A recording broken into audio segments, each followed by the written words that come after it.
Buenos días, esta es mi 32ª presentación, bienvenidos. Más o menos por estas fechas, hace 3 años empezamos la primera de las presentaciones, todas acerca de la teoría de lo uno y lo múltiple. La teoría de lo uno y lo múltiple es la teoría más vieja en la historia de la humanidad, teoría científica, no teológica, y nos explica en manos ya de Sócrates y después desarrollada por John Locke una vista nueva de la memoria, la percepción y el instinto.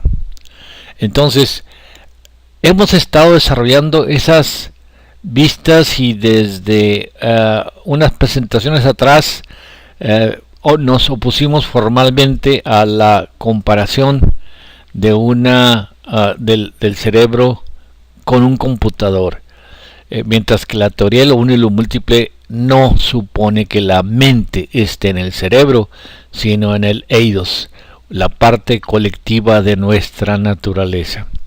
Esa parte colectiva, pero no múltiple, es una parte que compartimos con otros. Nosotros somos los seres múltiples, la parte colectiva es el uno. Entonces, la teoría del computador supone que somos inteligentes porque hay trazas especiales que nos hacen humanos, que se formaron de alguna manera y que esas trazas son intrínsecamente cognitivas, o sea, nos hacen pensar. Se supone que el animal no piensa, entonces, como nosotros pensamos, podemos deducir teoremas lógicos. No, la teoría de lo uno y lo múltiple, tal como fue desarrollada por John Locke saliendo de Descartes, es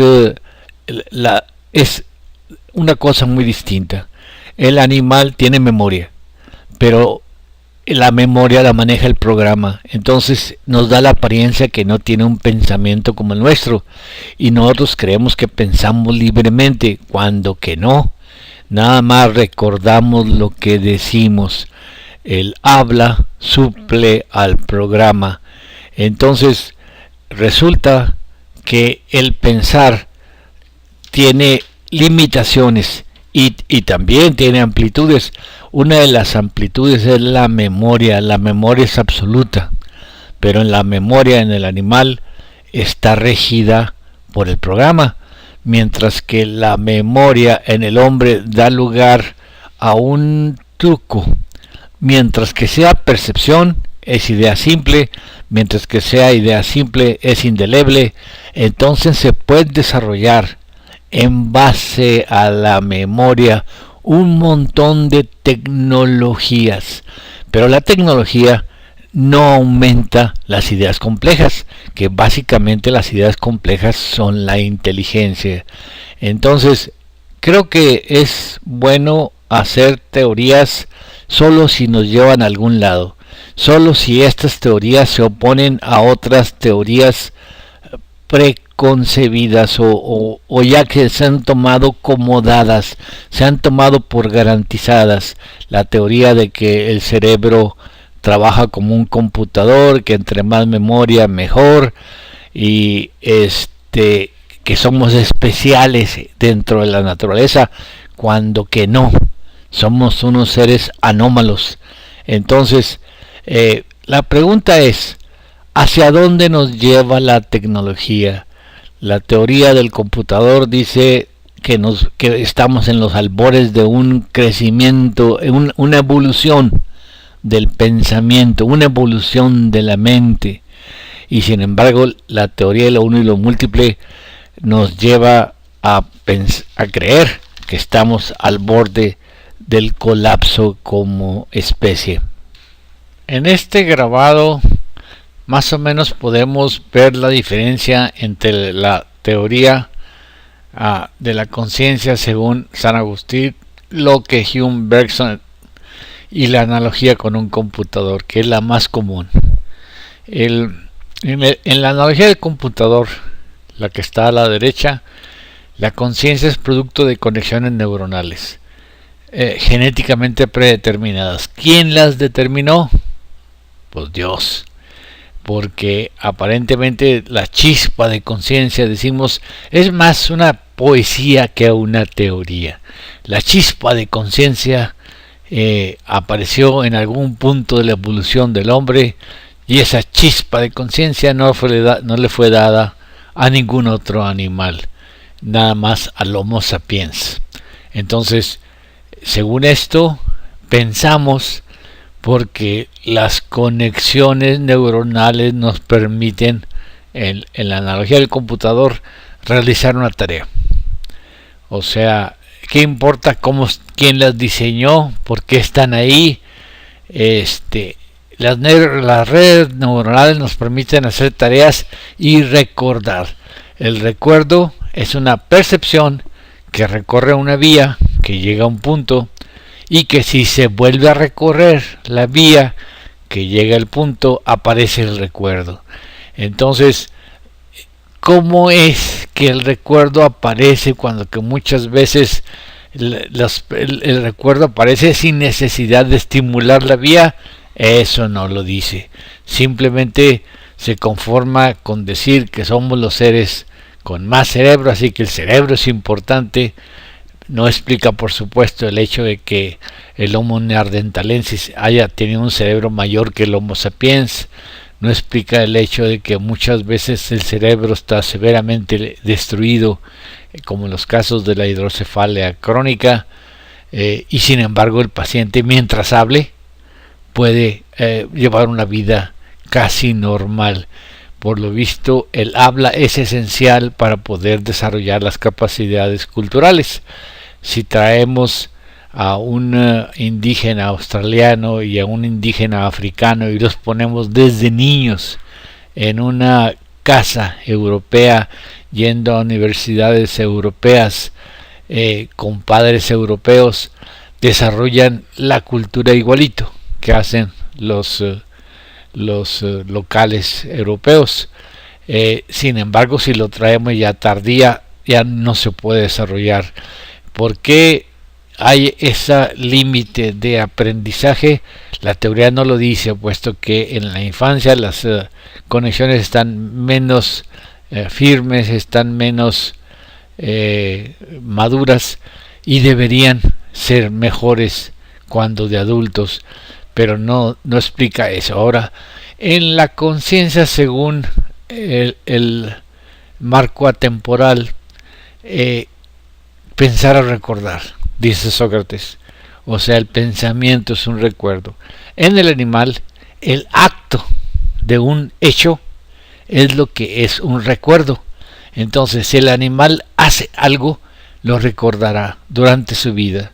Y si le resulta exitoso en el número de supervivientes que provoca, o en la existencia misma de ese mismo animal, entonces el recuerdo se graba en el eidos, en el marco atemporal, y se repite y se repite para la siguiente generación, porque las generaciones son uno solo. Y también aplicado eso al hombre, entonces tenemos que, lo que dice Sócrates, pensar es hablar, y nos hablamos de lo que sabemos, ya que no podemos hablarnos de lo que no sabemos. Entonces también el pensamiento es un recuerdo de lo que decimos o de lo que hacemos. No hay percepción fuera de eso. Y como recordamos lo que decimos, la única forma de avanzar en el conocimiento es modificar la semántica, agregar nuevos significados a los recuerdos, si es que lo vamos a hacer, y eso se logra si hay buena preparación cuando las ventanas estén abiertas antes de los 7 años. Ya después el desarrollo del lenguaje nos permitirá modificar recuerdos o no modificar recuerdos y agregar memoria, porque también los recuerdos están metidos en el marco temporal, y si son simples son indelebles. O sea, la conciencia dentro del marco temporal nos permite explicar la memoria sin necesidad de ninguna vía neuronal. Bueno, dice Bergson que se necesita nada más provocar el movimiento que trae a colación el lenguaje, el movimiento lingüístico, el movimiento motor, y eso trae el recuerdo. El recuerdo no necesita guardarse en ninguna vía específica del cerebro, sino que está dentro del marco mismo. Esta teoría le da gran importancia al habla. El habla sustituye al acto, y al hablar recordamos en lugar de tener que hacerlo como el animal. El animal tiene una asociación directa, una percepción estimula un recuerdo específico, pero no nada más uno, mientras que el habla estimula un conjunto de recuerdos y el habla misma, que también es un acto. Hacer teorías solo por hacer teorías no sirve de nada. Lo único que importa es que la teoría dé predicciones distintas a las predicciones de otra teoría, porque entonces ya podemos saber qué esperar. Entonces, fíjense, este Richard Dawkins, supongo que la foto es muy vieja porque él en el 70 fue un autor famoso con El gen egoísta, en el cual dice que nada más nuestro cuerpo es una envoltura para transportar un gen inmortal que fue sembrado por los extraterrestres hace millones de años. Entonces, lo importante es tener una pregunta clara y hacer una predicción clara. Por ejemplo, las redes sociales nos están volviendo más inteligentes. El uso de dispositivos móviles, teléfonos celulares, nos están volviendo más inteligentes. Miren lo que opina Richard Dawkins. Los memes, o sea, los mensajitos, es información que se transmite de un cerebro a otro. Esto va a causar un tipo de evolución que ya no es ya la selección natural. Aquí debemos preguntarnos, ¿realmente los memes van a causar una evolución de la inteligencia y que va a ser propagada por internet y que ya es inevitable? La teoría de lo uno y lo múltiple dice que los memes son ideas simples. Y como ideas simples son indelebles, y eso aparenta ser inteligencia, pero no es inteligencia de ningún tipo. Así que el único valor de la teoría es presentar otro aspecto de la predicción, porque ya sabemos que hay pseudociencias, y que dado que la mayoría de las personas que son las que compran información, las que compran revistas, las que leen los artículos, las que leen los libros, las que van a las universidades, les tienen cierto nivel de conocimientos, y la pseudociencia pega mejor que la ciencia. La ciencia son conocimientos que se van adquiriendo y que son aptos nada más para cierto tipo de gente, como la teoría de lo uno y lo múltiple ha estado avanzando por miles de años. Sin embargo, enseñarles filosofía a las masas es imposible. Entonces, cuando la teoría de lo uno y lo múltiple, o sea, la ciencia, empieza ya a concretizarse y puede responder preguntas, es cuando vale la pena oponerse a la teoría general de las masas. Sigue diciendo Richard Dawkins, los memes se copian y pasan de un cerebro a otro mediante un proceso de imitación, el meme, al igual que un gen se copia. Es un nuevo tipo de darwinismo mémico que provocará una evolución mémica. La teoría de lo uno y lo múltiple dice no hay ninguna evolución de la inteligencia por los memes. Miren lo que dice esta Sue Blackmore. La competencia entre los memes, o sea, los memes son puras pláticas simples, es lo que dará forma a las culturas del futuro. Bueno, eso sí, la cultura sí se puede desarrollar por pseudociencias. Tiemblo al pensar qué tipo de mente tan poderosa va a surgir de todo esto. Ninguna mente poderosa. Los memes no son elementos de ideas complejas, y los memes no van a provocar ninguna evolución de la inteligencia. Al contrario, vamos hacia el hoyo, y todo está pasando tan rápido debido al internet. Ahora Dunbar nos pone un poquito más al corriente. ¿Qué es de lo que la gente habla? La mayoría de hablar es para socializar, lo que se llama cotilleo, pero también podemos transmitir cosas técnicas.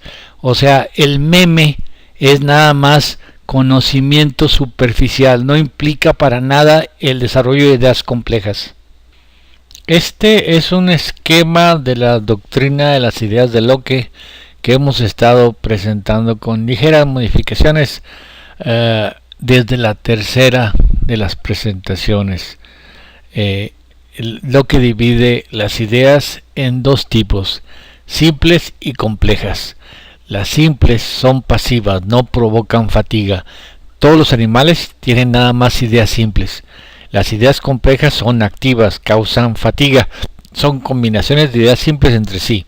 Esas combinaciones dependen del aprendizaje. Las simples, las pasivas que no provocan fatiga, son recubrimientos simples de los arquetipos, o sea, las innatas. Llegan con nosotros, adquiere un objetivo alcanzable en la ósea y se toman y las maneja el programa. Y las adquiridas son ideas nuevas, son operaciones mentales simples capaces de equivaler a una percepción. O sea, en la naturaleza hay un mecanismo. Si suponemos que todas las ideas son hábitos heredados, entonces tiene que haber un mecanismo en donde cualquier hábito nuevo, o sea, una idea adquirida, puede, si es útil en términos de supervivencia y procreación, transmitirse o conservarse durante la vida del animal y luego transmitirse a la descendencia, o sea, a la herencia del hábito. Toda la teoría del hábito adquirido y la formación de los programas mediante hábitos que han sido exitosos en cada etapa del programa depende de que las ideas simples adquiridas puedan transformarse, si conviene, en innatas y heredables. Entonces, el chiste de las ideas simples es que son percepciones también.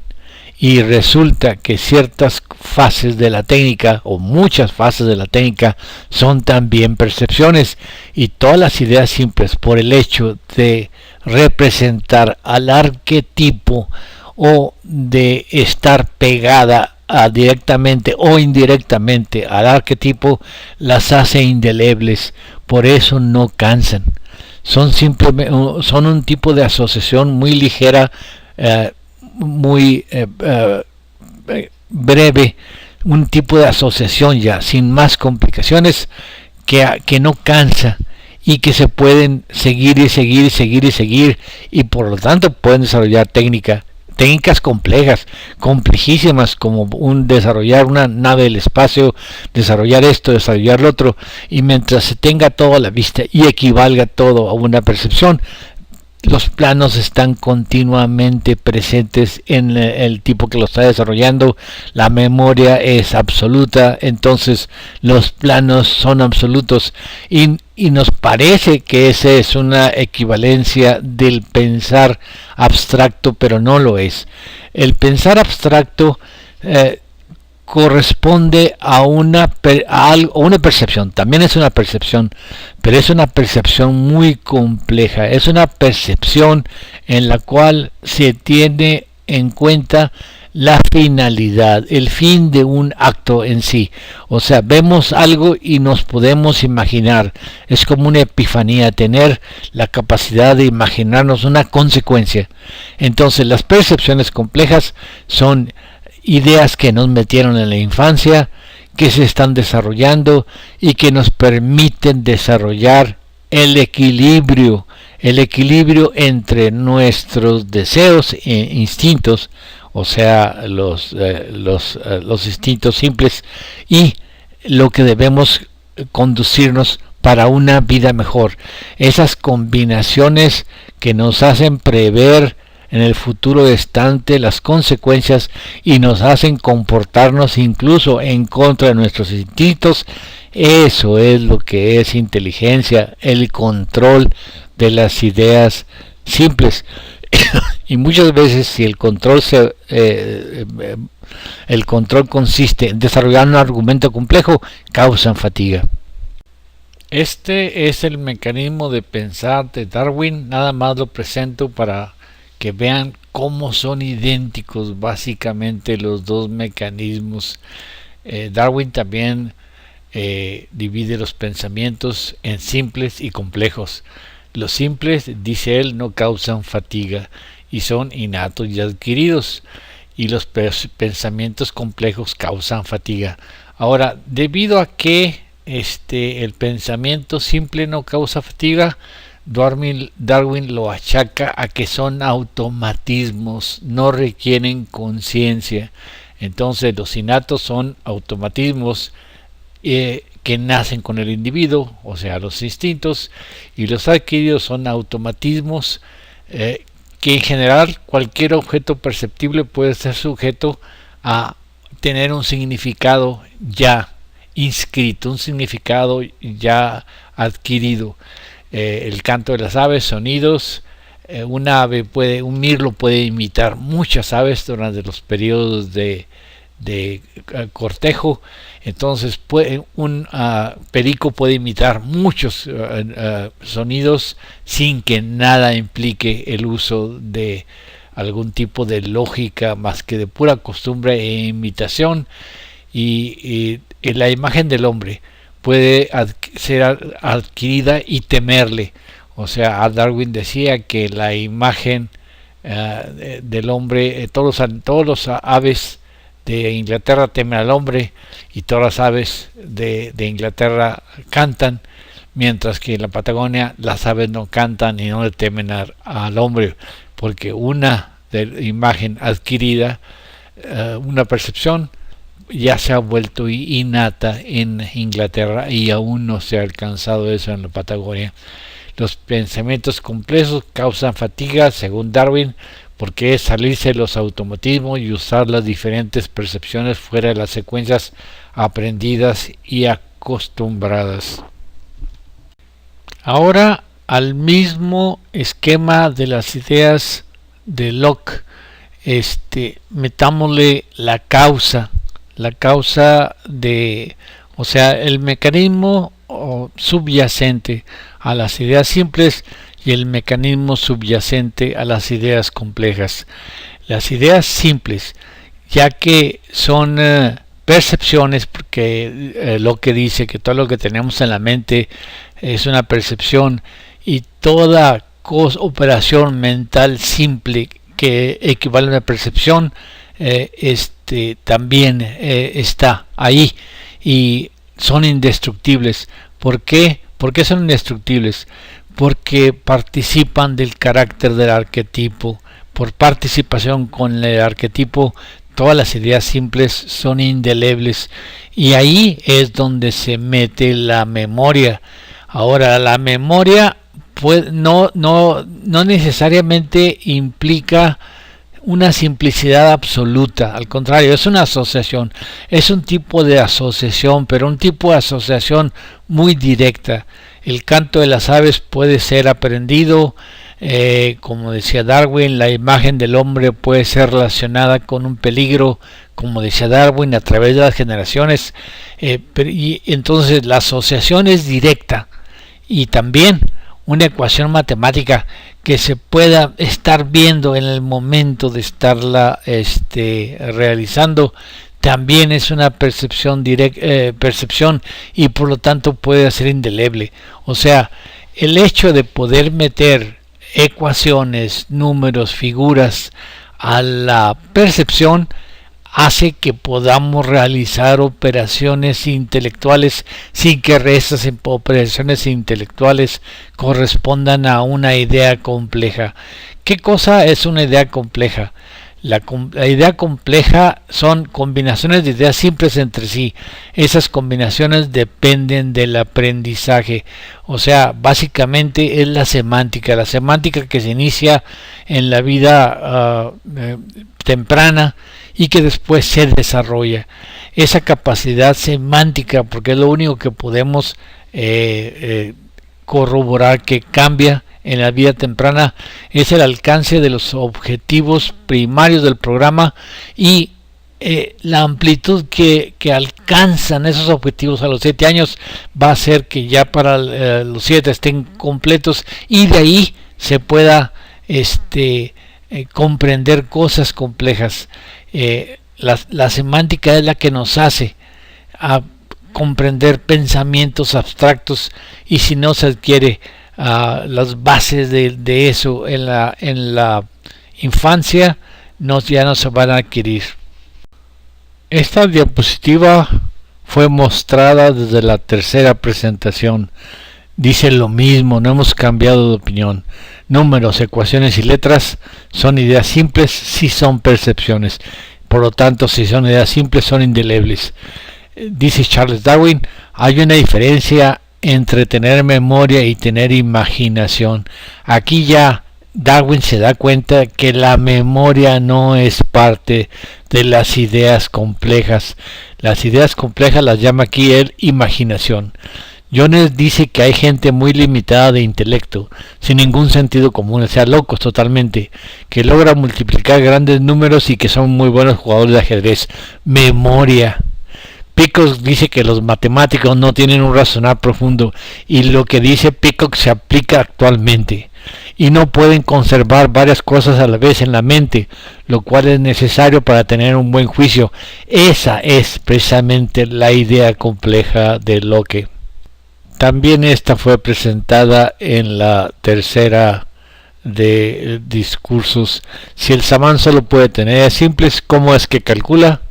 Rudiger Gamm, también lo vimos, calcula haciendo una percepción con forma bajando ábacos. Y también esto fue mostrado en la tercera presentación. Daniel Tammet, él titula a sus discursos hacer matemáticas sin tener que pensar. El pensamiento, siempre y cuando sean ideas simples, no es pensamiento difícil.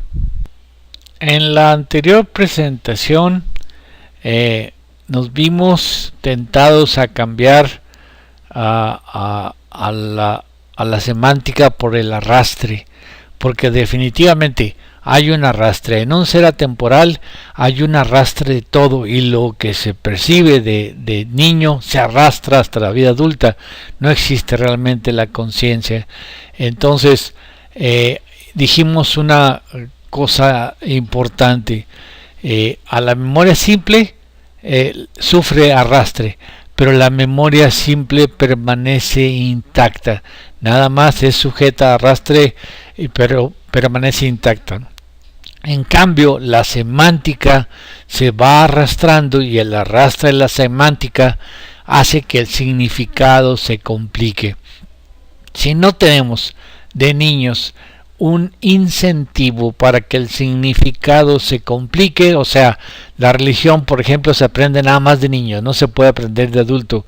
La filosofía se aprende nada más de niños, porque ya hay los fundamentos que se van a arrastrar y que van a dar a la larga la filosofía, y ya hay los fundamentos que se van a arrastrar y que van a dar a la larga la religión. Y entonces eso dijimos que era muy importante, el arrastre. Ustedes se preguntarán, ¿cómo que a los 7 años, cuando el niño todavía no habla muy bien, ya es candidato para ser un teólogo, un religioso o un filósofo? Bueno, acuérdense de lo que dice Sócrates en la República, el diálogo de la República. El objeto de hacer una buena república es formar hombres de bien.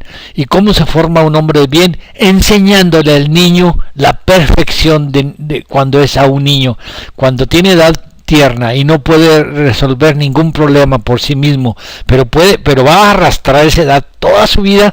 Es cuando tenemos que hacerles ver que todo es perfecto, que los cuentos terminan bien, que el villano siempre la paga, que la bondad siempre es buena. Entonces, una vez que tenemos una buena formación de niño, o sea, que hacemos un buen niño que va a ser niño toda la vida, entonces tendremos el arrastre semántico, que va a dar lugar a un filósofo, y el arrastre emocional que va a dar lugar a un ser justo, un ser bueno. No necesitamos andar complicando las leyes con instrucciones. Tenemos que hacer un niño bueno para poder que el adulto sea bueno, y eso va a dar también la religión. En otras palabras, en la infancia es donde adquirimos las bases para interpretar el mundo. Si interpretamos el mundo de una manera justa, en la adolescencia desarrollaremos las teorías adecuadas para que nos convengan y además que nos permitan vivir con nosotros mismos, ya que esa infancia se arrastra siempre, y seremos teólogos, religiosos, filósofos. En cambio, si la infancia es mala y tenemos una mala forma de interpretar el mundo, la adolescencia y la adultez lo único que harán será provocarnos consecuencias para nosotros ser los pillos de la comarca, para ser nosotros asesinos o ladrones o gente injusta. Esa diferencia entre las ideas simples y las complejas, creo que es importante recalcarlas. O sea, ambas ideas se arrastran porque el ser es único. La unicidad en el modelo es lo que provoca que el ser sea atemporal. Pero pasan cosas distintas con las ideas simples. Las ideas simples se arrastran, pero la idea simple se mantiene intacta aunque se arrastre. Eso es lo que origina los traumas. En cambio, la idea compleja es cambiable. Es como decía Luria, el pensamiento cambia, porque la idea compleja es un significado, es semántica, un significado que se nos graba mejor cuando somos niños, y entonces esa educación de niños ya se queda por el arrastre, se queda. Pero cuando nosotros y a eso le vamos a ir agregando nuevos significados, pero el significado final va sufriendo modificaciones. Si en realidad no agregamos nada, pues la milicia nos pisotea. Pero si reafirmamos lo que aprendimos de niños, ya de adolescentes, entonces ya seremos objetores de conciencia. ¿Cómo podemos explicar las cualidades que vamos descubriendo según los dos modelos del pensar? A la izquierda está el pensar dentro de un marco de ser atemporal, o sea, el pensar como un recuerdo en el modelo, y en la analogía del computador a la derecha, el pensar como producto de conexiones neuronales genéticamente determinadas. Si el diálogo de Menón está correcto, pensar es hablar, y si el diálogo del sofista está correcto, de que nada más durante la infancia se pueden aprender bien las cosas y después es muy difícil, entonces en el modelo de Sócrates, pensar es hablar, y lo que vamos hablando lo vamos modificando, o sea, es un arrastre. El ser es atemporal, el ser se arrastra.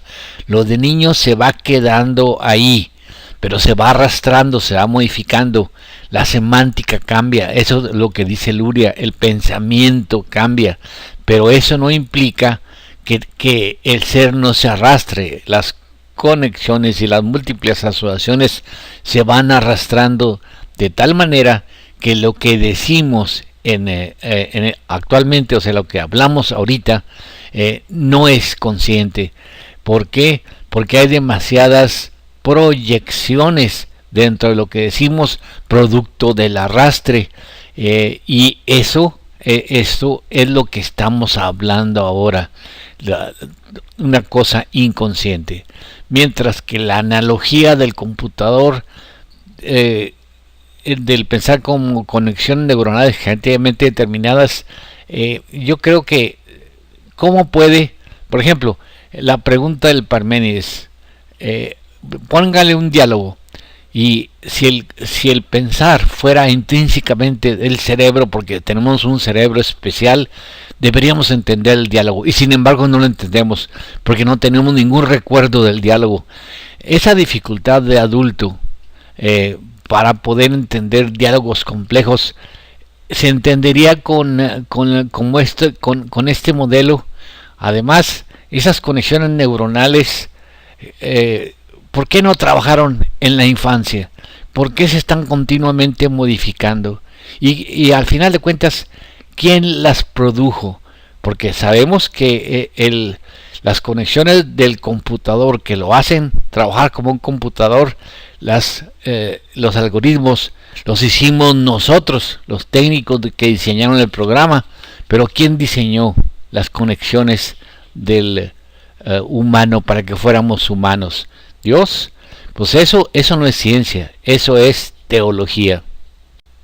Miren, esta diapositiva la tomé de una discusión sobre Karl Popper.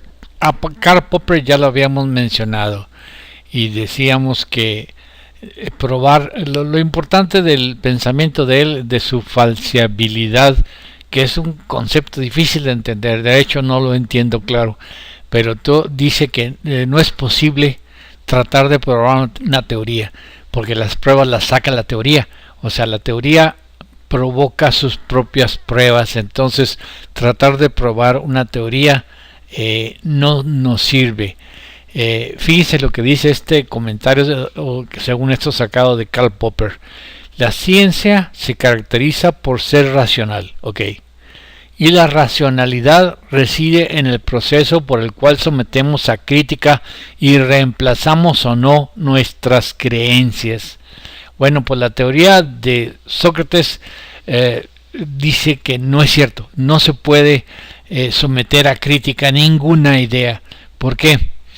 Porque pensar es recordar, dice el Menón, y nos hablamos de lo que sabemos. O sea, pensar es hablar, y nos hablamos de lo que sabemos, puesto que no podemos hablarnos de aquello que no sabemos. O sea, pensar es recordar.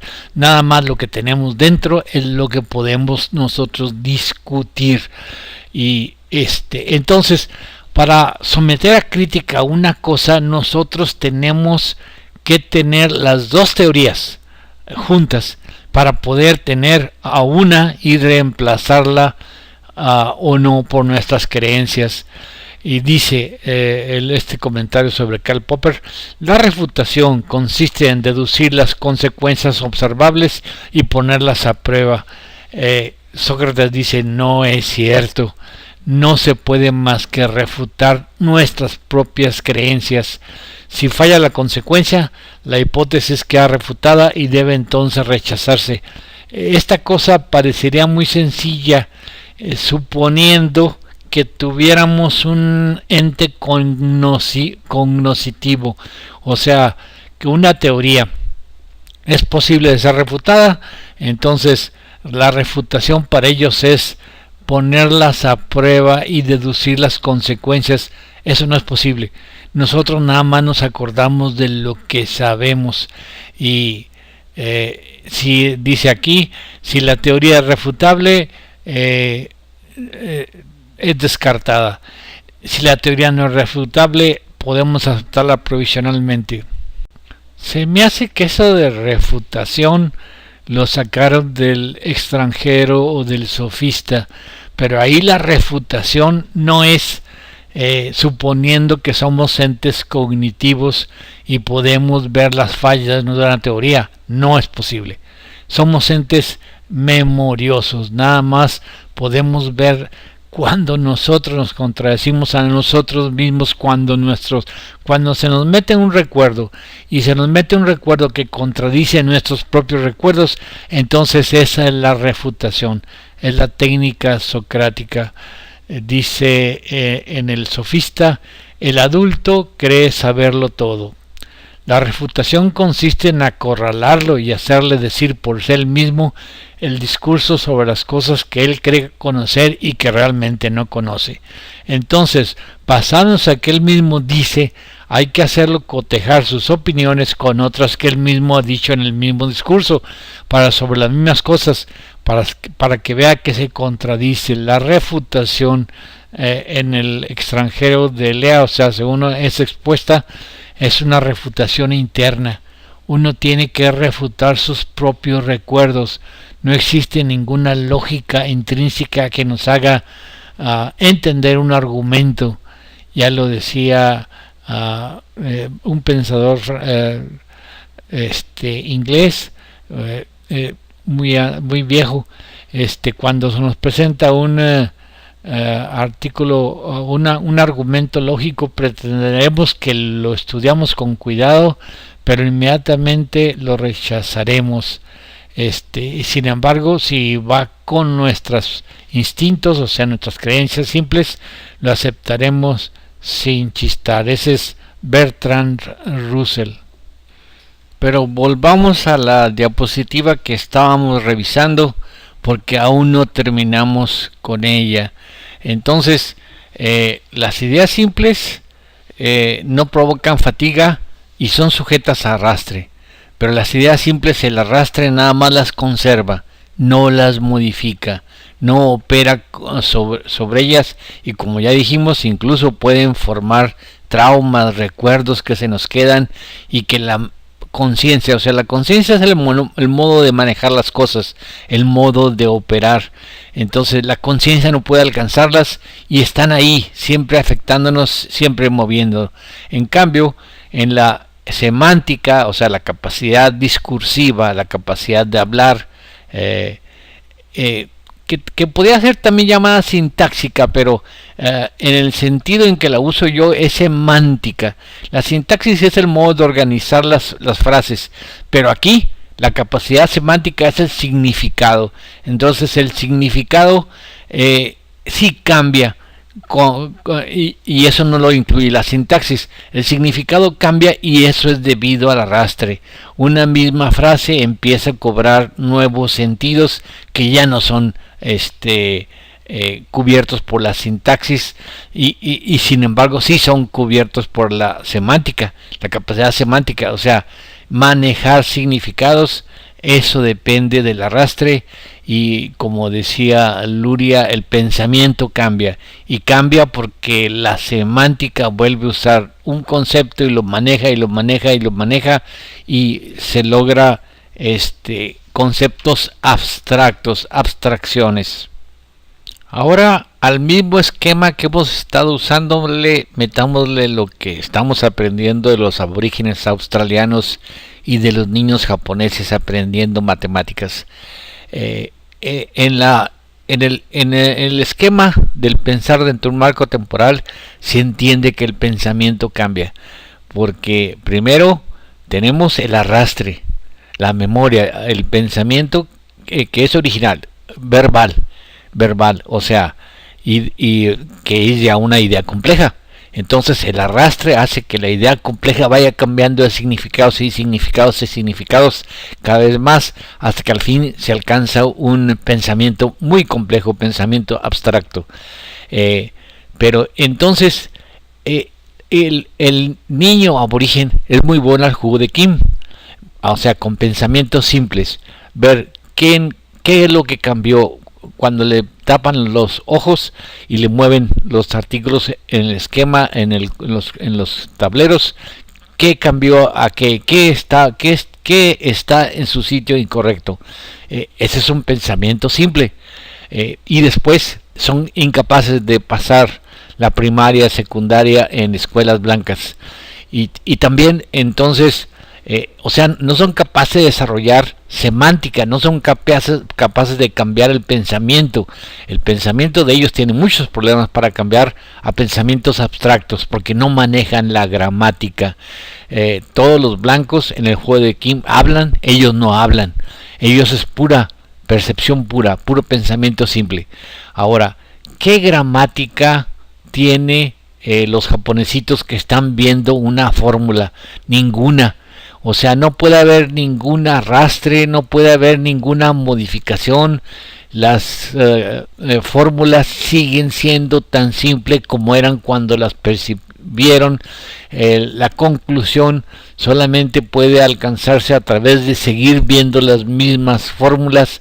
No tiene ninguna semántica, porque el problema o lo esencial de la semántica es que cambia su significado. En los japonesitos viendo fórmulas no puede haber ningún cambio de significado en la semántica en sí. La fórmula solo tiene sentido viendo todos los enunciados que conducen a ella. Esta es una foto de una película de La Máquina del Tiempo 2002 y está el profesor desarrollando su teoría. Las fórmulas sobre un pizarrón son una percepción y por tanto son susceptibles de manejo como ideas simples, y como ideas simples, mientras se mantengan en el campo perceptivo, pueden ser usadas para crear tecnología o desarrollar teoremas que nada más mientras se mantengan dentro del campo perceptivo puedan tener algún sentido para el que lo escribe. Esa necesidad de tener presente todos los teoremas a la vez dentro del campo perceptivo a veces obliga a que se alarguen los pizarrones y que un pizarrón se apoye sobre otro, pero ninguno puede borrar a otro, porque la idea es una continua percepción donde una propuesta apoya a la otra y una conclusión. Sin embargo, en la técnica eso da cosas válidas, da modernidades. Así lo dice Locke.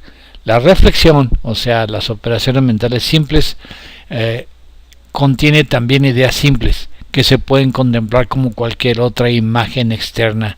O sea, como la reflexión puede componerse de ideas simples y por lo tanto indelebles.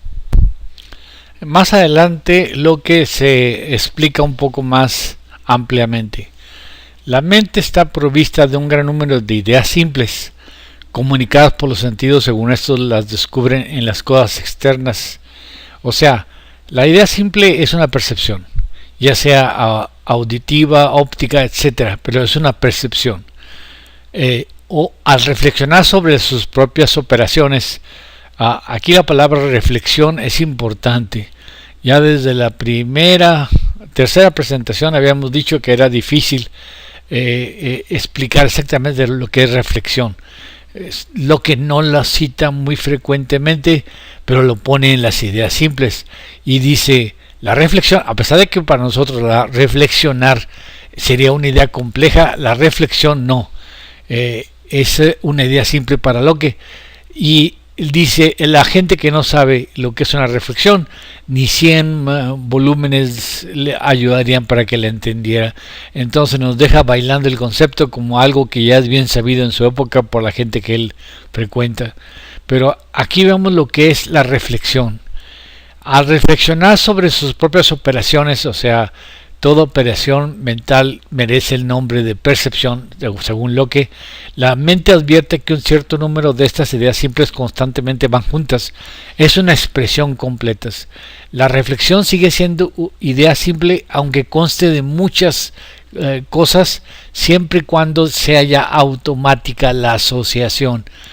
Incluso alguien que está haciendo fórmulas ya está trabajando en conceptos que él mismo entiende y empieza a automatizarse, y ya son reflexiones sin no pasar a ideas complejas. Entonces, si supone que tal enunciado presupone una tal conclusión, y que la conclusión se hila sobre otra, y que la conclusión de eso se hila sobre otra, o sea, cuando uno puede observar en un pizarrón el desarrollo completo de una conclusión, es como se sostiene la conclusión, cómo se apoya.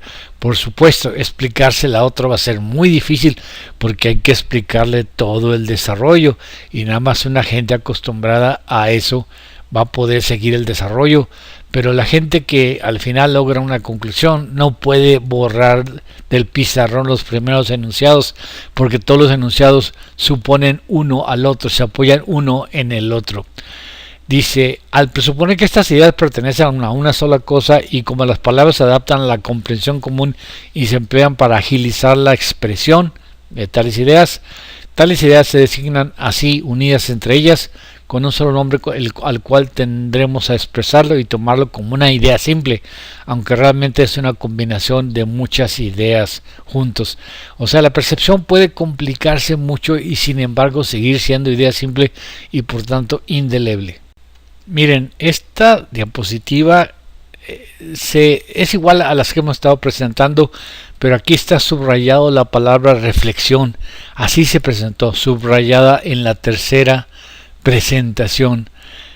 La reflexión, lo que les dice son operaciones mentales simples capaces de equivaler a una percepción. Eso es, nosotros en el actual manejo de esta diapositiva le pusimos ideas nuevas para poder que se pegaran con las ideas innatas, indelebles, pero así estaba en la tercera de las presentaciones. Ahora vamos a hacer una especie de sincretismo de todo lo que hemos dicho. Esta es la doctrina de las ideas de Locke, y la teníamos en el esquema anterior, pero entonces esta teoría de las ideas simples que no provocan fatiga causa la memoria que adquirimos de adultos, o sea, la memoria que adquiere cosas cuando entramos a la primaria, secundaria, bachillerato, universidad, etcétera. La memoria que nos obliga o que nos permite hacer bombas atómicas, que nos permite hacer aviones bombarderos sin tener motivos morales. La técnica está unida a la memoria y la memoria es absoluta, así que la técnica puede aumentar en forma absoluta. Sin embargo, las ideas complejas son activas, causan fatiga. Las ideas complejas nada más se adquieren durante la niñez, o la preparación para las ideas complejas se adquiere durante la niñez. No es exactamente lo que dije desde la diapositiva 21, que eran semánticas, porque pues el niño aún está mejorando la semántica. Sí tiene algo que ver, pero a mí me parece que el arrastre de la niñez hacia la adultez, o sea, ese arrastre constante que se hace, que logra que no tengamos un pensamiento consciente, sino que todas las palabras que decimos tengan un multisignificado muy personal. Acuérdense de aquel Savant que que citamos en la pasada presentación, que dice que los ruidos y todo que oyó a los 7 años en su casa influyeron mucho en su adultez. O sea, nunca dejamos de arrastrar la niñez hacia la adultez. Pero bueno, ¿qué es? O sea, Moma nunca va a ser un adulto completo. Es un niño que aprendió a hablar, es un retrasado mental, es un autista que escribe un libro sobre autismo. Entonces su niñez es muy prolongada. Sin embargo, la semántica complicada y lo que aprendemos de niños es lo que nos va a llevar a tener ideas complejas. Las ideas complejas es el por qué, el cómo, el sí. O sea, no es la técnica, es la cosa de saber si está bien o mal lo que estamos haciendo. Entonces, eso de si está bien o mal lo que estamos haciendo conduce a algo menos brillante que la técnica, conduce hacia la religión y conduce a la filosofía. Si no adquirimos los rudimentos de la religión de niños, no los vamos a adquirir de adultos. Y si no adquirimos los rudimentos de la filosofía de niños, no los vamos a adquirir de adultos.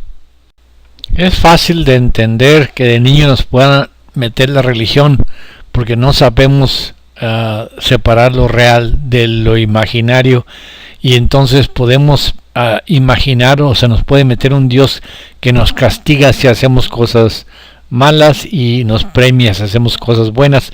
Pero ustedes dirán, ¿y cómo se puede meter la filosofía? De la misma manera. Si se nos meten la idea de un ser bueno, de una acción buena, cuando ya crezcamos, podemos empezar a ser filósofos porque ya tenemos la idea virtuosa metida desde niño. Esa es bastante base para la filosofía.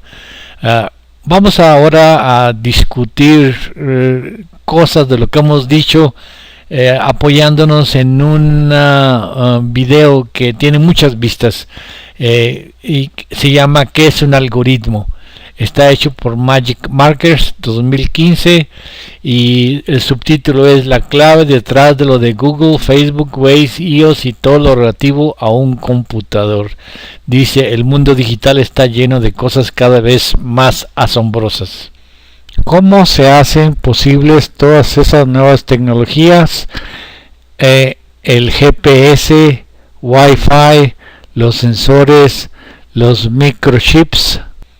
Todo se reduce a esta palabra, los algoritmos. Un algoritmo, por más complejo y técnico que parezca, no es más que una secuencia de instrucciones.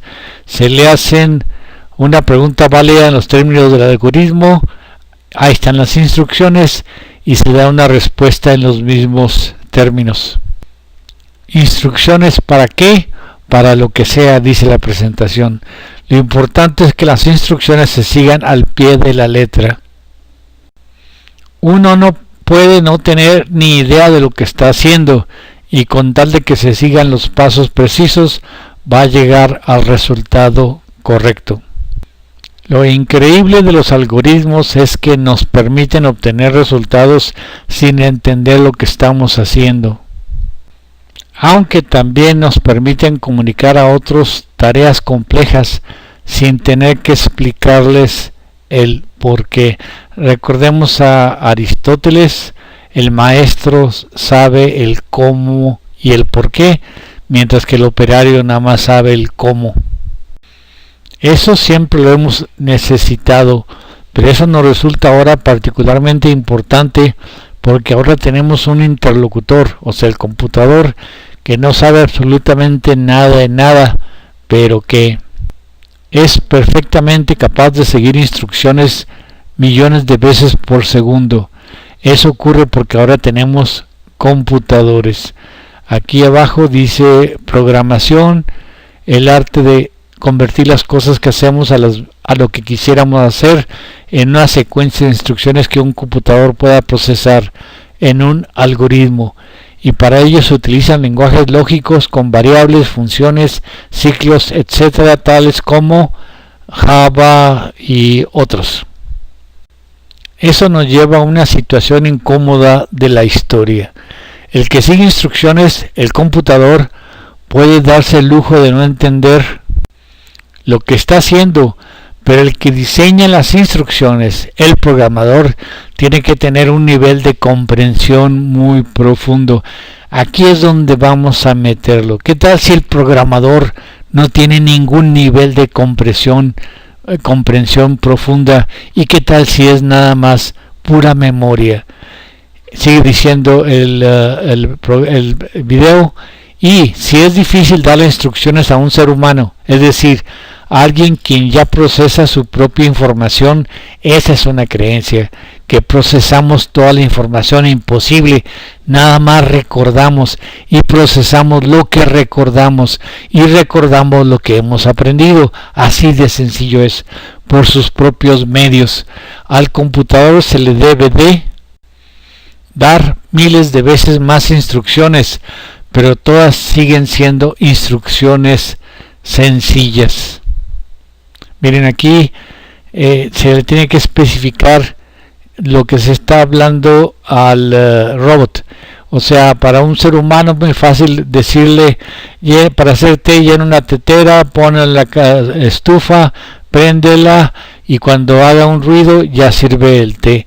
Pero al computador tiene que dársele instrucciones de qué es cada cosa que estamos diciendo. Un algoritmo es un conjunto de instrucciones, todas ellas sencillas, que modifican nuestra decisión sobre qué leer, a dónde ir, cómo llegar allí, etcétera. Ahí están Google, todos los medios de comunicación, pero todas las instrucciones que se le dan al computador son sencillas. En el equivalente humano son ideas simples. Ese es el privilegio de la teoría de lo uno y lo múltiple. Nos dice que hay dos tipos de ideas, simples y complejas. Ahora, las simples, como son percepciones, son indelebles y se pueden manejar como percepciones, y todo aquello que se le meta a la percepción tiene el grado de indeleble. Pero las complejas, las que no están disponibles a la mayoría de la gente, esas no son indelebles y son asociaciones evanescentes, asociaciones difíciles y cansan. Y volvamos al tema del video. ¿Y cómo se logra eso? A través de una serie de instrucciones, muchas, pero todas ellas sencillas. Un algoritmo nos permite automatizar las cosas, manipulándolas de una manera casi, vean ustedes en la foto está el que maneja el computador que está ya listo programado para la automatización, y el manipulador. Estábamos diciendo, manipulándolas de una manera casi increíble y asombrosa. También pone en evidencia el modo en que interpretamos al mundo, ya que la evolución es también un algoritmo. Bueno, una cosa, dije yo, es hacer un video que toda la gente acepta, pero no necesariamente el tipo que hace el video, y que la mayoría del video es útil porque me ayuda a mí a explicarme, va a tener razón, o se basa nada más en conjeturas. Lo interesante de esto es por dónde nos lleva el camino de la automatización, dice ahí, y qué cosas podremos automatizar en el futuro. La idea básica, y ya nos vamos a de separar del artículo, es que el futuro resulta muy halagueño para los humanos, porque el futuro nos permite ser más y más y más inteligentes. En eso no estamos de acuerdo. El problema es que si todas las instrucciones que sigue un computador son sencillas, entonces en el humano corresponden a ideas simples. Y si son ideas simples, entonces no tienen por qué ser ni lógicas, ni necesitar mucha inteligencia para guardarlas. De hecho, los savants tienen memoria absoluta y sin embargo no pueden manejar las situaciones. Tienen una perspectiva muy estrecha. Miren, aquí dice, la evolución es también un algoritmo. El input es la materia. El output son todas las inmensas variedades de organismos. Bueno, pues esa es la teoría de los neodarwinistas. El input, es la materia y la necesidad de reproducción. Nosotros también sabíamos que la reproducción es indispensable, sobrevivir y reproducirse es la forma de mantenerse el modelo. Pero ahora el mecanismo para poder fabricar las inmensas variedades de organismos es la mutación, según las ideas neodarwinistas, y la selección natural de los mutantes. Pues lo que pasa en la realidad es que la selección natural elimina a los mutantes. No tienen nada que hacer los mutantes sobre eso. La mutación, ya que es por azar, siempre origina enfermedades, y la selección elimina a todos los enfermos. Y yo pongo arriba, en serio, si el algoritmo es una secuencia de instrucciones que se deben seguir al pie de la letra, y las mutaciones ocurren al azar, ¿qué o quién diseñó la secuencia tan estricta de instrucciones y quién la mantiene a pesar de mutar al azar? Esta diapositiva fue presentada y la secuencia de instrucciones fue comparada a una programación, pero la programación que nosotros hemos estado proponiendo en todas las presentaciones hasta ahorita, la 32, es que la programación es el copiado del modelo al entrar en la ósea. Ahora bien, el modelo está ya formado. El programa son la copia de todos los actos exitosos que tuvo la especie a lo largo de su ascendencia, y el ser es total. Desde el primero de la especie hasta el último de la especie son un solo ser, y todos los hábitos exitosos están siendo copiados en una manera de un programa. Después dice la programación, el arte de convertir cosas que hacemos o lo que quisiéramos hacer en una secuencia de instrucciones que un computador pueda pensar en un algoritmo. Entonces, y luego después dice en rojo, esta diapositiva la habíamos presentado excepto a las letras rojas.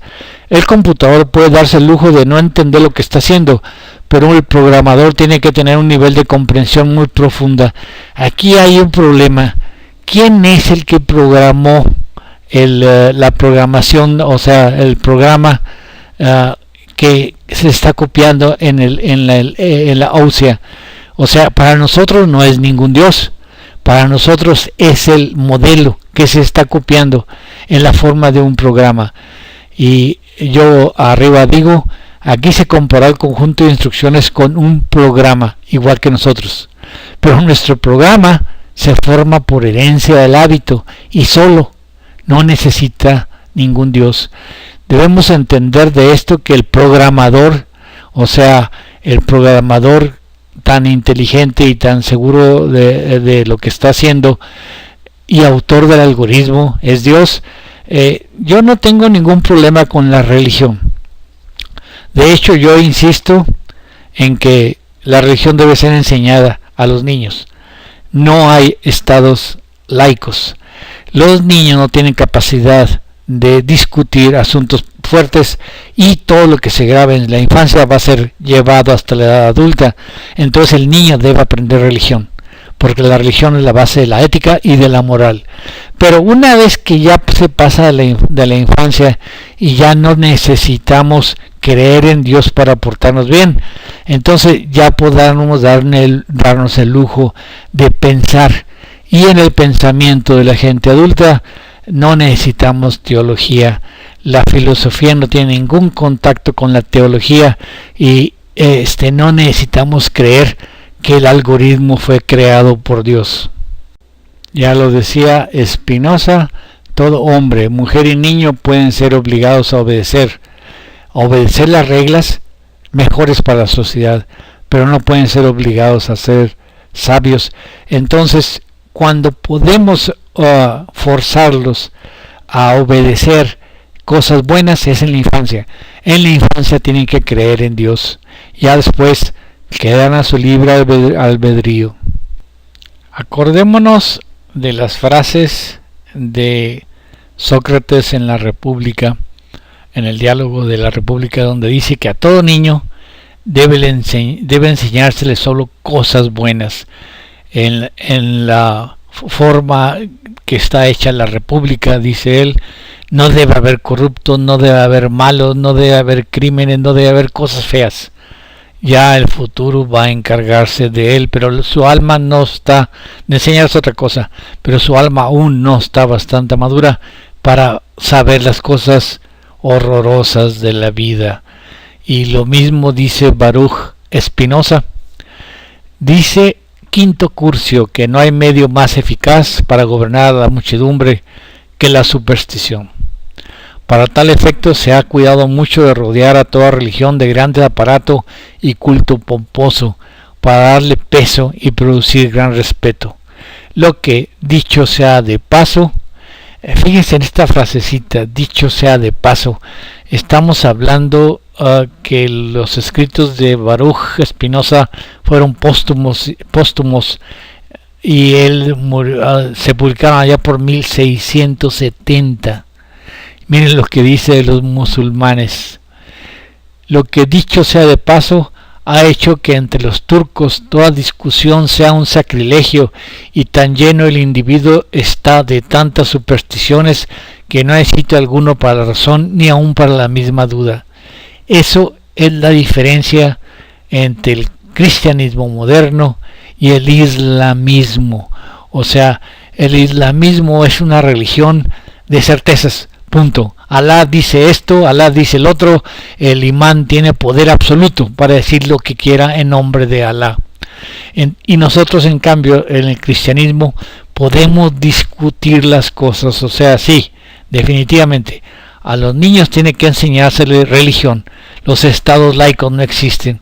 El hombre nunca deja de ser supersticioso, así que tiene que enseñarse religión, y una religión buena. Pero ya de adulto ya tiene que dársele libertad para pensar.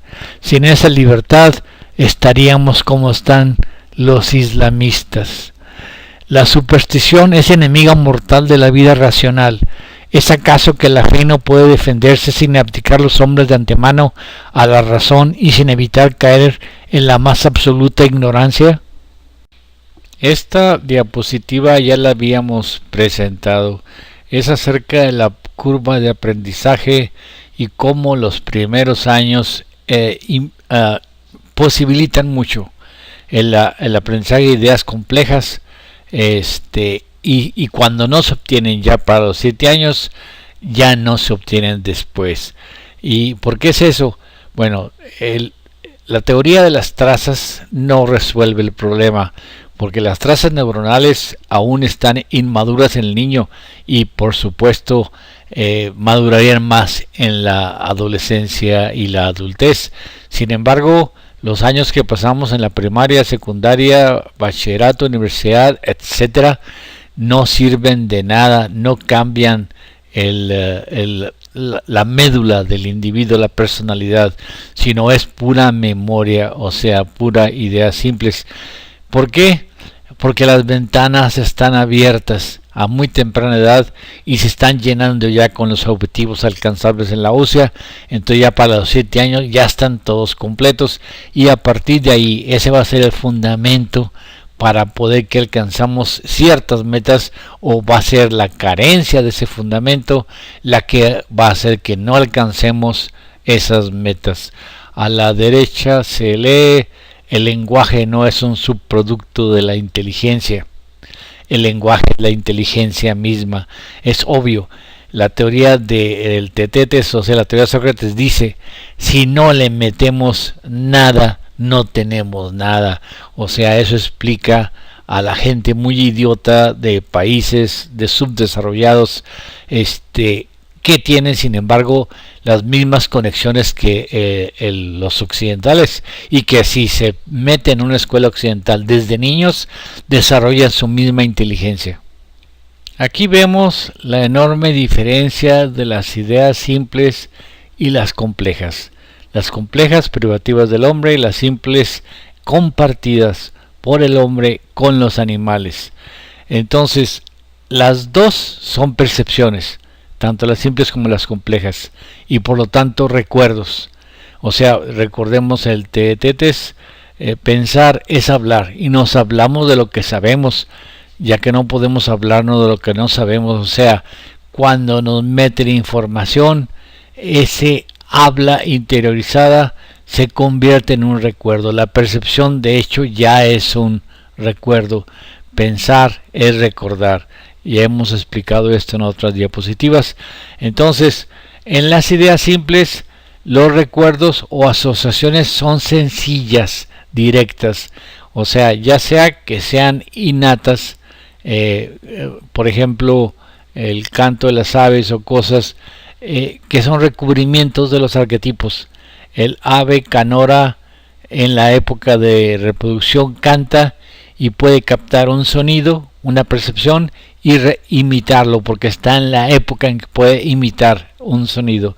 Y por lo tanto son directas, son, como están asociadas al arquetipo, son directas, y además, ya que se corresponden con el arquetipo, son indelebles, mientras que las complejas son asociaciones complicadas, indirectas. Es una diferencia enorme la que hay entre ellas, porque también las complejas son recuerdos, pero un recuerdo que se basa en un diálogo enorme o en una enseñanza complicada que no tiene por objetivo una ventaja directa, sino una ventaja indirecta. Es como decir, si se le enseña al niño religión, entonces la religión es una idea complicada en sí, porque da la prerrogativa de comportarse bien en la actualidad, aunque el bien no le convenga en forma personal, pero para bien de la humanidad, en bien de una idea futura, en bien de un fin muy lejano.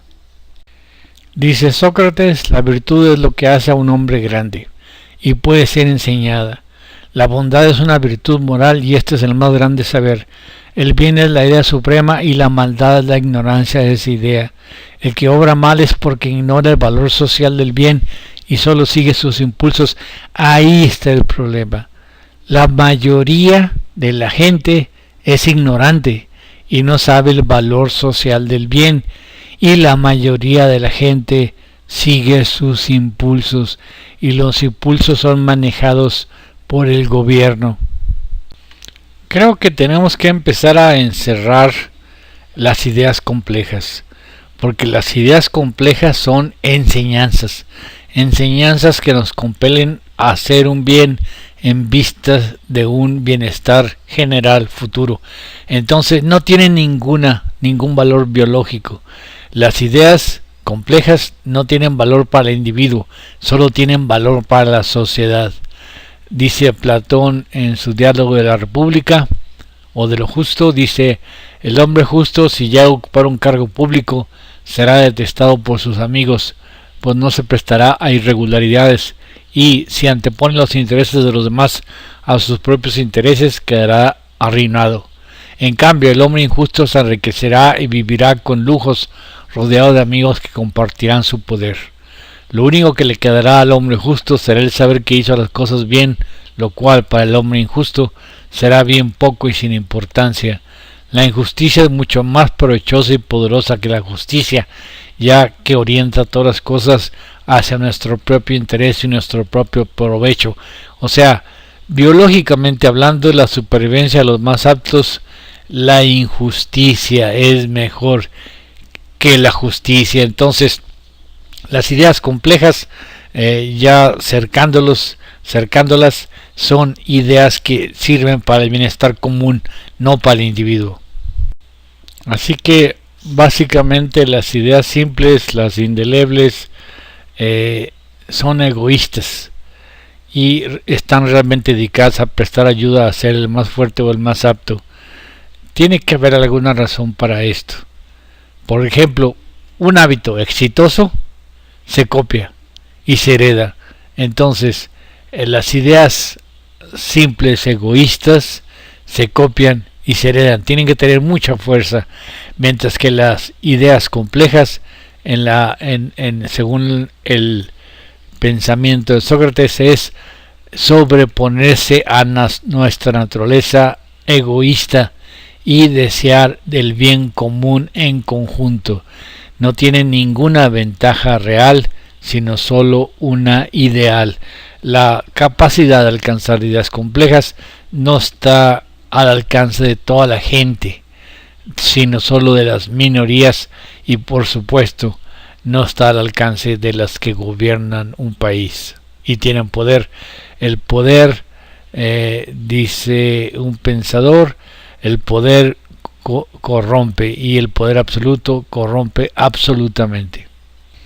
Como que Locke puso muy alto la barra para las ideas complejas. Dice David Hume: existe un gran inconveniente para que acompañe a todo razonamiento abstruso, a saber que puede hacer callar a su antagonista sin convencerle, y que se requiere el mismo intenso estudio para hacernos sensibles a su fuerza que el que se requirió para su invención. Eso es lógico, o sea, el hombre solo recuerda. Entonces, si a una gente hace miles de años le dicen la teoría de lo uno y lo múltiple, la recordará porque se la dijeron. Ahora, para una gente que jamás ha oído hablar de ella, entenderla resulta muy difícil, porque ya está lleno de ideas simples que son indelebles. Definitivamente las ideas simples indelebles es la memoria que usa toda la gente para todo. Esto es más notable en una larga cadena de razonamientos en la que donde debemos conservar hasta el fin la evidencia de las primeras proposiciones, y en donde es fácil perdernos, sobre todo cuando esa larga cadena de razonamientos son lecciones morales, son cosas no nada más técnicas, porque la larga cadena de razonamientos técnicos, si la vamos escribiendo y manteniendo todos a la vista, podemos llegar a alguna conclusión que produzca una máquina técnica, pero las proposiciones filosóficas son de tal manera que son significados que se van manejando hasta que al fin se alcanza un ideal de conducta. Eso, aunque el asunto se halle dentro de los límites de la comprensión humana y sea muy importante como para dejarlo pasar sin discutirlo. El tema completo de lo uno y lo múltiple lo dice todo. ¿Para qué necesita el hombre común una teoría tan complicada de la memoria, si la teoría de juguete que manejan los locacionistas les basta? O sea, ¿para qué necesitamos una explicación de la naturaleza del universo si la teoría de Dios hace esto, Dios hace todo, Dios programó, nos basta? ¿Para qué necesitamos una teoría sobre la memoria tan complicada si simplemente con compararla a un computador nos basta? Es obvio que las ideas complejas ya están perdidas desde el principio. La diferencia entre una idea simple y una compleja, quizá el nombrecito de simple y compleja nos haga creer que es poca la diferencia, cuando es un abismo entre una y otra. Y es que las ideas simples, que son las que tienen todos los animales, representan los impulsos del programa y son tempranamente los objetivos del programa son rellenados. Entonces, las ideas simples son las únicas ideas, o sea, las percepciones que existen para la mayoría de la gente. No hay otra. Mientras que las ideas complejas, de lo que son controles del impulso son ensueños de pocos, situaciones ideales. Esa es la gran diferencia, y como dice Piaget, muy poca gente las va a alcanzar. Son pura cosa, pura disertación filosófica. Es una idea muy complicada, poco interesante y sobre todo poco constructiva, poco provechosa para uno mismo. En cambio, la tecnología, como está metida en las ideas simples, es muy provechosa para cualquiera. Con ella puede uno navegar con bandera de inteligente sin ser inteligente, y las ideas complejas, en cambio, lo único que hacen es ponernos en mal con los demás para poder tratando de explicar nuestras ideas raras. Ya hemos explicado esta diapositiva varias veces. La mente solo contiene ideas y toda idea es una percepción. Eso dice John Locke. Ahora, la representable ya una interpretación, o sea, hay cosas no representables que dan impulsos. Lo representable es ya una percepción. Lo que no nos habíamos dado cuenta es lo importante que es la percepción simple. O sea, prácticamente la percepción simple, aún en el humano, es prácticamente el 100% de la percepción. Una percepción adquirida es algo que llena el locus del programa.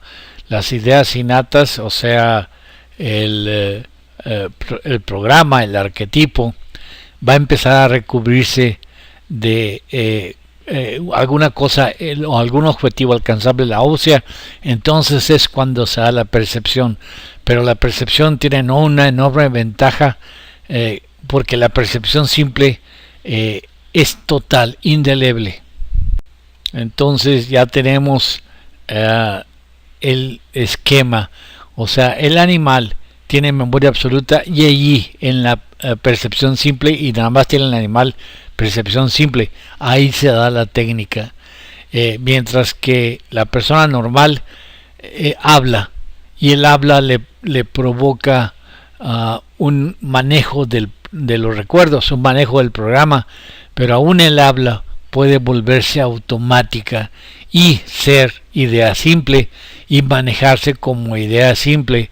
Entonces, la única forma de salirnos de los automatismos, antes habíamos puesto aquí por el habla. El habla también, creo yo, ya cae muchas veces en ideas simples. Sería justamente dejar de pensar, el meditar. Cualquier persona que hable mucho, trate de obtener mucha memoria o mnemotecnia, o piense demasiado, se acerca más al automático, al animal automático. En este esquema que ya habíamos presentado antes, están los recubrimientos simples de los arquetipos, o sea, las ideas simples innatas, el programa que se va a empezar a rellenar con tempranamente con objetivos alcanzables. Y luego está la memoria en las ideas simples. Ahí están las ideas simples adquiridas, que tienen las mismas propiedades del arquetipo, ¿sí? Son indelebles.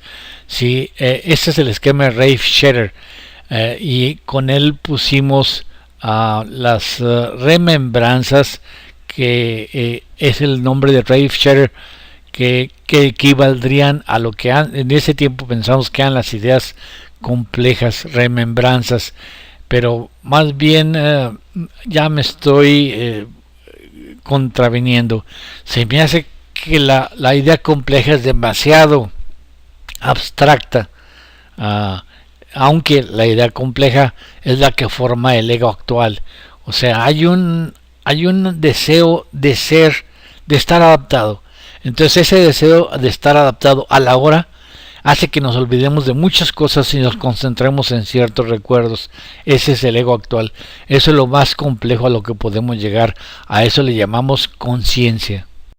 Pero en el animal, todo lo que hay son ideas simples, recubrimientos simples de los arquetipos, o sea, ideas simples innatas, y está la memoria, que es personal, pero también es idea simple y es absoluta. En el humano vemos que el ego, o sea, la conciencia, trata de minimizar los recubrimientos simples, los arquetipos, o sea, hay cierta diferencia, cosa que un animal no tiene. El ego es lo más complicado que tenemos nosotros, el mantenimiento del ego, que le llamamos conciencia. Decía el Luria que todas las acciones del hombre son inconscientes, tal vez, pero todas las acciones del hombre tienden a proteger el ego. Entonces el olvido es más importante que el recuerdo. De tal manera, el manejo de la tecnología queda en las ideas simples en el humano. El animal no tiene ningún manejo de eso. ¿Cómo quedaría otra vez nuestras ideas complejas? Pues lo que está haciendo este señor es lo más complejo a que podemos llegar. Está barriendo arenilla para poder que todo luzca bonito. Ese sentimiento de belleza interior, ese sentimiento de completud, de estar completo interior, es a lo máximo que podemos aspirar. El Zen consiste en la disolución del ego actual, que es solo ilusorio, un espejismo.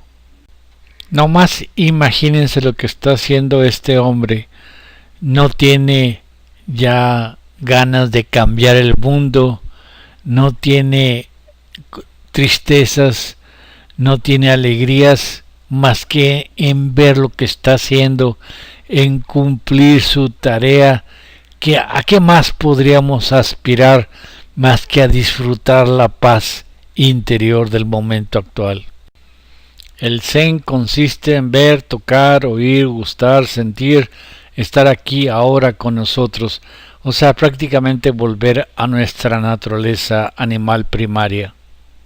Creo que un monje budista en meditación es lo máximo de conciencia. Dice, aquí esta diapositiva lo hemos presentado: en Occidente comer es hartarse, en Oriente comer es una forma de meditar. La belleza siempre está en todo. Se debe comer, pero se debe comer bien. Meditar es mantenerse en el presente, ver, oler, sentir, oír. Aquí está una de las famosas tazas de té.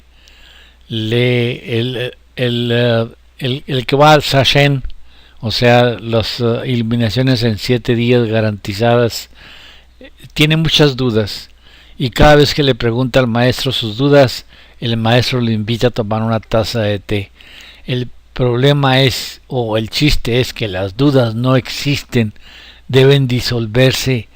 El ego y todas sus dudas debe disolverse y debe abrirse ante la belleza de la flor de loto. Esta diapositiva ya la hemos presentado.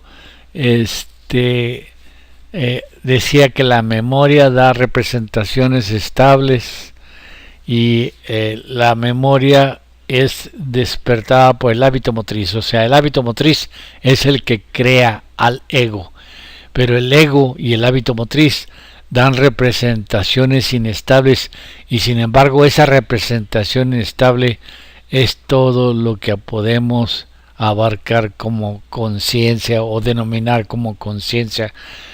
Muchas gracias por su atención. Espero les haya gustado. Hasta luego.